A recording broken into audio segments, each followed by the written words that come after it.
Hey everybody, I'm continuing my series about Steven Universe characters, and this time it's Pearl's turn, so let's get right to it.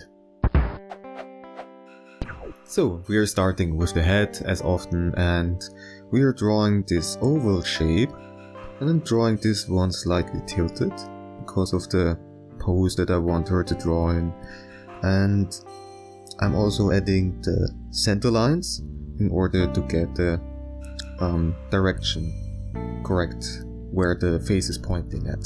So first of all we add the nose, and the nose is very simple. We just have this triangular shape. This is just this long and pointy nose here, and we're going to add the eyes. The eye in the background, the eye behind the nose, you can draw it in a way that it is connected to the end of this nose here pretty much. That is for this kind of perspective, of course. Like so. And the other one, you leave a gap about that big and draw the oval shape for the other eye. Like so. And her expression is like a very proud one, and this is the reason why I tilted the head a little bit backwards, because she's looking up with the nose high and looking downwards. Like so. And we have the pupils right here.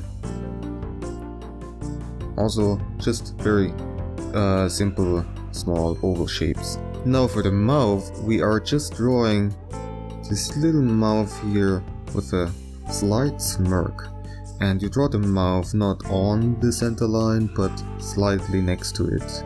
On her forehead she has her gem, this pearl here, which is simply this round shape.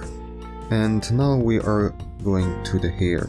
First of all we have this little curve here coming from top of the gem and having this little spike here, like so. And on the other side you can have this little stray spike if you want to. It's not entirely necessary. And we are continuing the hair right here, and it's continuing in a way that we have this spike coming at the back from a head, like so. And it's pretty long actually, and then it splits into two little spikes at the end, like so. And now we are continuing also over here. We have this hair on the side of the face, and at first we draw a curve. It goes into this direction at first, down here, and then until we get about the height of the base of the nose, like right here, and then we turn around the curvature all the way around, and then having this little spike here combining with another one that is going into the line of the first spike and then merging with the back hair. And this is the basic way how you draw this part here. And then on the other side too, you can have some little spikes to just for symmetry reasons right here. Now moving over to the body, first we have the neck, which is very slender but slightly longer than most of the other characters, because she simply has a very elegant kind of style. Now for the body we draw, at first we have this curvature here, and also at the front it's very curved, and the overall width is maybe slightly less wide than the width of the head, and the size maybe as high as the head, maybe even longer, but again, like with most characters, the proportions are not consistent. They are very different from scene to scene. But if you just get it somewhat correct so it still looks like her, then it's fine. Now here at the middle we have her belt, as to say, just here, this section, and we also draw an extra curve. And on her chest she has the little star, and what I figured out, which helps me a lot for drawing stars, is that at first I draw this flower shape, and it's much easier for me to get it corrected, that I have like pretty much 5 equally big parts. And then what I do is just I sharpen it, as to say. I just make it pointier, and then we have a cute little star. That's what works for me.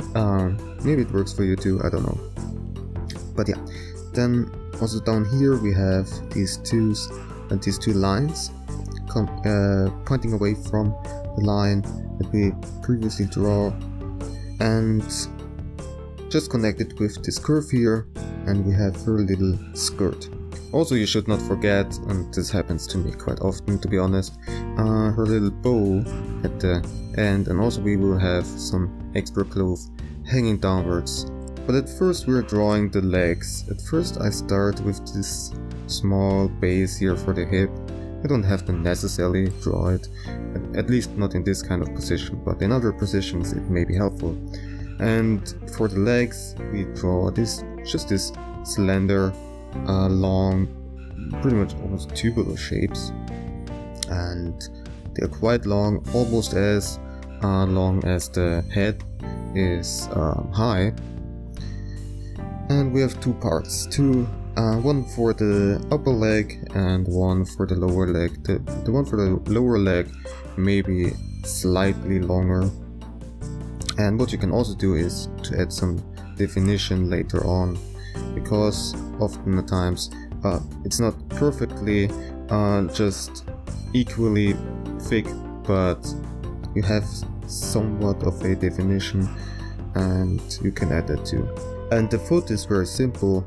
You just have this very long pointy shape here, this triangular shape, and you also draw this line here to indicate her shoe, and this is pretty much how you draw it.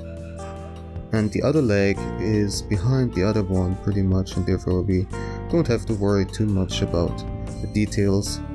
And here we have her second foot, like so. Alright, now I can add this cloth part here.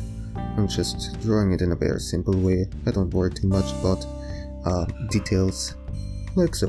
Now I want to draw her with her weapon, this long spear that she has, and I want to have her holding it in her arms, in her hands, and therefore at first we're going to start with the weapon itself, this long spear, and I'm not worrying too much about the proportions again, like the relative size to Pearl herself. I'm just making sure that it's long enough and that I have enough room to draw all the details that I need for the spear. Now, in order to draw the spear, we are drawing this kind of wave shape. At first we have here this longer part, and then as we wave around it gets shorter and shorter, like so. And all we need to do is we make sure that we have 6 parts, 1, 2, 3, 4, 5, and a small number 6, like so. And this is the end. And now I'm turning down the opacity so we can focus more on the details. Now, this is a specific way how to draw the spear in this particular position. Like if it's turned around then it looks slightly different, but there are references out there, official references from Cartoon Network actually. Now first of all we want to trace this line here until we get to this part, and this is where this line ends. And then we also trace this part here until we get close to the line that we drew before, but we're not touching it, we're leaving a small gap, and then follow this curve again, like so. And then we only draw it until we get to the middle part here. And now we continue this line here, we draw the middle part, one that goes until the next wave right here, and the other one abruptly ends about right here after this curve, like so. And then we do pretty much the same thing again.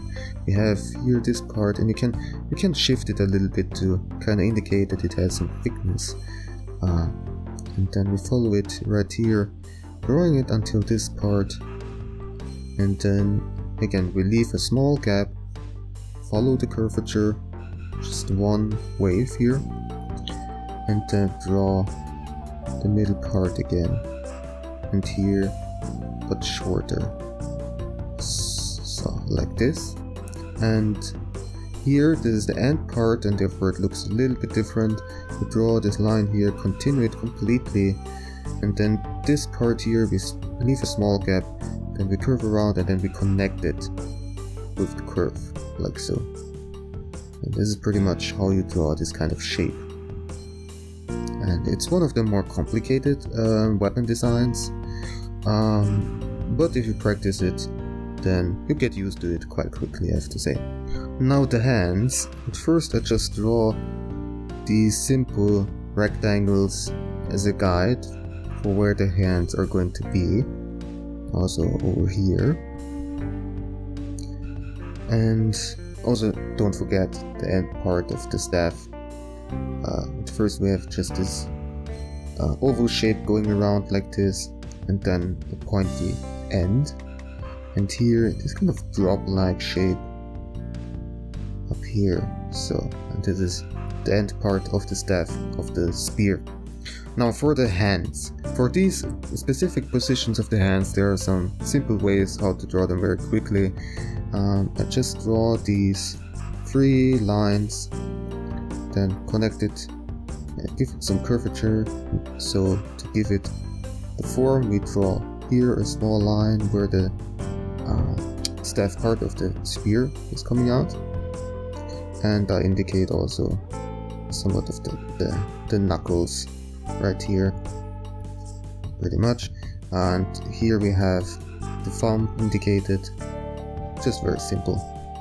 And this is a simple and quick way how to draw this kind of specific hand position. And I'm not paying too much attention to detail because it's still a cartoon character, and therefore it shouldn't have too many details after all, like so. Alright, and for the other hand, first let me connect it. And for the arms we again have this very kind of tubular, slender, long shapes. Maybe they're slightly thinner than the legs themselves. And then here we just simply connect it with the hand up here.